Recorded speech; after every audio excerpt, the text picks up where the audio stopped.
ఎందుకు ఈ రోజు మీరు ఇలా రోడ్డు మీద ఎక్కాల్సిన పరిస్థితి వచ్చింది? అండ్ ఆయన ఓడిపోయి ఇంతవరకు కూడా ఆయన దిగులు చెందుతూ ఎక్కడ ఆంధ్రప్రదేశ్ అభివృద్ధి చెందుతుందో చంద్రబాబు నాయుడు హయాంలో అవుతుందని అది చూడలేక ఒరవలేక ఈ కేసులు వేయించి ఈ పరిశ్రమలను అడ్డుకోవాలని ఒక దురుద్దేశంతోనే జగన్మోహన్ రెడ్డి చేస్తున్నాడు. ఇది చాలా అన్యాయం. నిరుద్యోగులు కొన్ని లక్షల మంది, అలాగే వాళ్ళ తల్లిదండ్రులు కొన్ని ఆస్తులు అమ్ముకొని పెట్టుబడులు పెట్టుకొని పై చదువులు చదివించుకొని వాళ్ళకి ఉద్యోగాలు రాకపోతే ఈ రోజు రోడ్డున పడిన పరిస్థితి. ఎన్ని లోకేష్ గారు కష్టపడి తీసుకొచ్చారు, తీసుకొస్తుంటే ఎందుకు అడ్డుకుంటున్నారు జగన్మోహన్ రెడ్డి?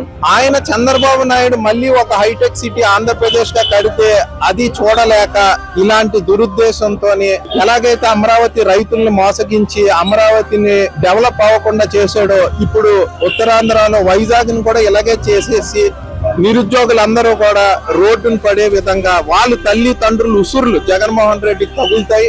మీకు ఏమాత్రం చిత్తశుద్ధి ఉంటే జగన్మోహన్ రెడ్డి నువ్వు దయచేసి ఇది స్వాగతించి నీకు తెలిసిన కంపెనీలు ఏమన్నా ఉంటే నువ్వు గవర్నమెంట్ చూసి ఇచ్చాలి. నీకేమాత్రం చిత్తశుద్ధి ఉంటే స్వాగతించు, కంపెనీలో వచ్చే విధంగా ప్రోత్సహించు. నీకేమన్నా ఉంటే సూచనలు గవర్నమెంట్ కి ఇవ్వండి.